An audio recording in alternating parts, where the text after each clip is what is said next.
Agar. Hi, my name is Denise Hajar, and I'm Director of Outreach Clinical Services and a holistic health practitioner. I work with the Patterson Board of Education to supply full-service community school health centers in the inner city in Patterson in 4 of our schools. I'm Melissa Elliott. I'm a licensed clinical social worker. I'm Director of Behavioral Health at full-service community schools, and we are offering behavioral health treatment in 4 of these schools. We offer therapy to students. We offer family therapy to their students, and we're also offering group therapy on many different levels to all the students in these schools. And what I think is really important to talk about is why we feel our services are so important. In an inner city environment, we have come across many different cultures. Each school has its own cultural makeup, and with that comes different understandings of how people communicate, relate, use family supports, use community supports. And we've also found that in and throughout these schools is poverty, and how poverty can affect a family, especially a young family, you know, is really something we struggle with. A lot of these families, when they're trying to do the best for their children on so many levels, struggle with isolation. They can struggle with a lack of environmental support, and they can also not have access to a lot of services that are around them or available, but because they're not aware of them. So talk about the, how you position someone as a preventer and to identifying mental illness at an earlier age through your program. Why don't we talk about the whole child application of how we see a child and the development from medical. So maybe what I'll do is, this is all going to be edited out right now while I'm right. speaking. So maybe what I'll do is I'll kind of start us off on how the clinic, what the clinic is. I mean, I have to like kind of have a point of reference for myself. Is that okay? All right. Yeah. So 3 years ago, we went into Patterson in one of our elementary schools and started the first full-service community school health center. Congressman Bill Pascarell was very supportive and more or less initiated the full-service community school aspect to Passaic County in Patterson. And so what we decided is there was full-service community schools, and the component that was missing was health care. Full-service community schools basically deal with the educational needs of the child. They give in-classroom support, after-school programs, but still there was a component missing, and so we were approached to develop the health aspect of it. So we came in and basically looked at, what are the needs in healthcare from a preventative aspect, because, kids in the inner city just don't have the luxury of preventative health care. Most of the time, the parents, they're walking, they're not driving, and they could basically, they're working jobs all hours of the day, all hours of the night, to actually just get that child from school and get them to a doctor's office could be days, and most of the time they wind up in the emergency room at the hospital. So what we decided to do was bring in doctors who would practice preventative health care, immunizations, as well as sick visits. And then we took it into, as a nutritionist specifically, I thought, wow, it's going to be great to be able to talk about First Lady Obama's initiative, let's move and all that. But then in assessing the culture, as Melissa said, and realizing that there was a lot deeper issues than just nutrition. There are kids that hadn't been to the dentist that come into our schools, and 7, 8 cavities in the 6-year-olds and 7-year-olds. So we brought in dentistry, and the very big component is the need for eyeglasses. A lot of kids just don't get to the eye doctor. They don't get the eyeglasses. So they're doing, schoolwork, can't see the board, can't read in front of them, and, questioning the idea of, testing and how are they testing in their test scores and how legitimate those scores really are, as opposed to, what the child's needs are. And while we were doing that, we realized that there is a huge missing component, and that is behavioral health. Children are able to get these services if they're classified. If their grades are impacted, then they have the full services in a school system. Realizing, Go ahead. oh, okay, so basically realizing that, children do get the services for social work and behavioral health if they're classified students, kids with learning issues, attention deficit, dyslexia and whatnot. But, there are things that happen in families' lives that are temporary. They're on poverty, and they, maybe are having to leave their apartment. There's physical and mental and abusive situations in the household, lack of employment. There's all these stressors that add to, these children come to school with so much baggage by the time they walk into the front doors in the morning. And, their little bodies, they just don't know what to do with all this anxiety and stress, and so they take it out in anger. There's a lot of bereavement issues that we find ourselves in the inner city. There's a lot of bereavement issues that I'd like Mellisa maybe to talk about, pinpointing what she's basically seen in working with me in the schools. I think Denise brings up a very good point. We have been, when these kids come, the stress levels of living in an inner city with issues of poverty, issues of all the struggles a lot of these families go through, and it's there. We are seeing a high level of a lot of anger and a lot of this personal baggage that these kids, and as one of the principals said very importantly, is these kids are coming to school with so much anger they can't even, because of their environment, because of maybe things they're struggling with, they're not even able to get to the learning piece. And I think what's important is what we were talking about with, is there, kids, special ed, general ed, offering them the ability to have a place to just talk about all these stressors and how they affect their families and their lives is very important. And what we've come to realize is also there's trauma at some level. All these kids seem to have some trauma exposure. So we're dealing with kids, the bereavement groups we're running. There are kids who have lost parents at very young ages, lost family members at very young ages, have been exposed to some violent trauma at some point. And and I think the real reality is, going back to, these families are doing as much as they can, but getting to a clinic is hard. If they have, in a domestic violence situation, if they have a referral to a mental health clinic, the chances of them going is very small. So the idea of this full service health center was, we are located in the school system, so we have direct access to the medical, the dental, the optical, and the behavioral health piece. So these kids have the ability to come out of class. They're there already.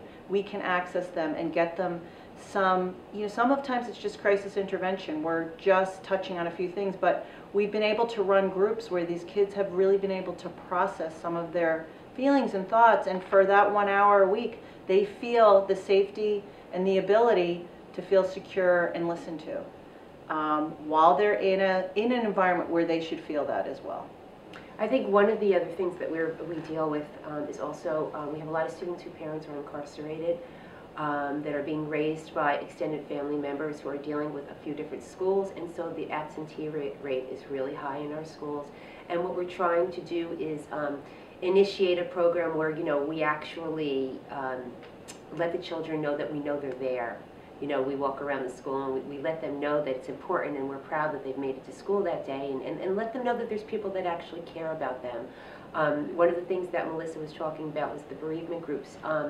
Because of bereavement, there's a lot of anger. So we've started yoga classes during lunchtime, where we basically, these kids are lashing out at each other, they're in their face, and we're trying to teach them how to love, honor, and respect their own bodies, and to be able to bring that out from themselves into the world, so that they practice some meditation techniques, and we teach them how to maybe do some breathing exercises, let them kind of have a point of reference, to pause for a moment, to count, to kind of just breathe and, concentrate on their own being, and to try to calm themselves down.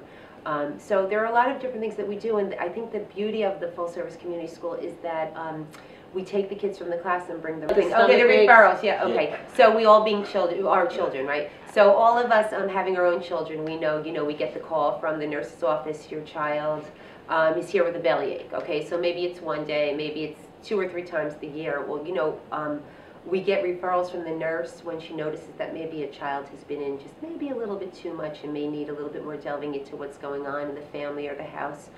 We get referrals from the teachers, from the staff, from the principals. You know, everybody is kind of keeping their eyes and ears open. You know, our child can wind up in the nurse's office with a bellyache maybe once or twice, 3 times a year.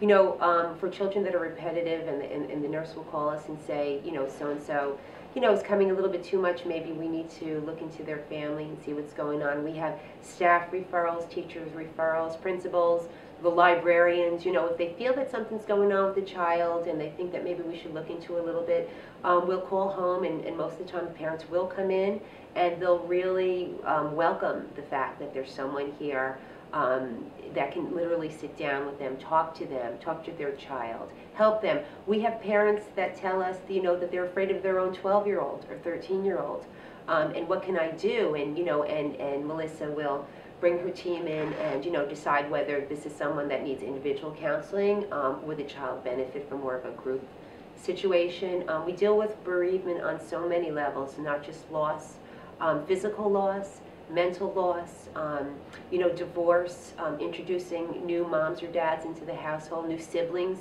We're dealing with jealousy issues of babies coming into families, right? I mean, there's a lot going on. We had an interesting referral of a teenage sister having a baby, and the younger sister, the older sister was 17, the younger sister, who's only 12, really felt like this whole issue of loss over her position in the family, and how this new baby was getting so much of the attention and love, and how she felt so alone and isolated.